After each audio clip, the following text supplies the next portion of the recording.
चरम सीमाओं से भरी एक तेज गति वाली दुनिया में संतुलन ढूंढना एक पूर्ण और सामंजस्यपूर्ण जीवन की कुंजी हो सकता है। संयमी बने में आपका स्वागत है, एक विचारोत्तेजक वीडियो जो संयम की परिवर्तनकारी शक्ति की खोज करता है। सफलता, खुशी और आत्मसंतुष्टि की खोज में हम अक्सर खुद को अति के आकर्षण में फंसा हुआ पाते हैं। लेकिन क्या होगा अगर सच्ची संतुष्टि का रहस्य संयम को अपनाने में निहित हो? संयमी होने का मतलब उत्साह या महत्वाकांक्षा से रहित जीवन जीना नहीं है। इसका मतलब सचेत रूप से हमारे जीवन के विभिन्न पहलुओं के लिए एक संतुलित दृष्टिकोण चुनना है। हमारे कामकाजी जीवन में संयम जलन को रोक सकता है और दीर्घकालिक सफलता को बढ़ावा दे सकता है। यथार्थवादी लक्ष्य निर्धारित करके और अपने समय को प्रभावी ढंग से प्रबंधित करके हम अपनी मानसिक और शारीरिक भलाई को बनाए रखते हुए स्थायी विकास प्राप्त कर सकते हैं। संयम हमारे रिश्तों तक भी फैलता है।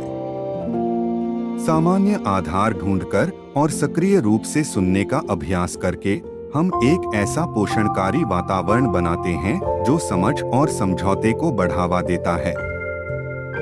हमारे खाली समय में संयम हमें अभिभूत हुए बिना विविध रुचियों और शौक का पता लगाने की अनुमति देता है।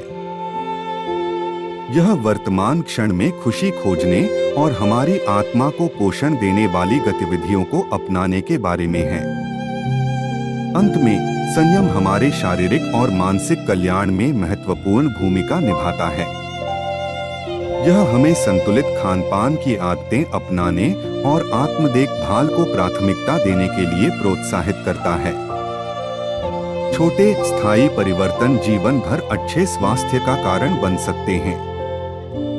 तो आइए अपने जीवन पर विचार करें।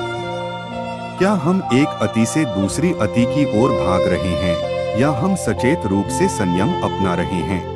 अपनी पसंद के प्रति सचेत रहकर और जीवन के सभी पहलुओं में सामंजस्य बिठाकर हम पूर्णता की एक नई भावना को अनलॉक कर सकते हैं। आत्मखोज की इस यात्रा में हमारे साथ शामिल हों और उस पथ पर चलें जहां संयम वह दिशा सूचक यंत्र बन जाए जो आपको संतुलन और प्रचुरता के जीवन की ओर ले जाए। संयमी बने क्योंकि कभी-कभी कम ही अधिक होता है। अगर कहानी पसंद आए तो चैनल को लाइक, शेयर और सब्सक्राइब करना न भूलें।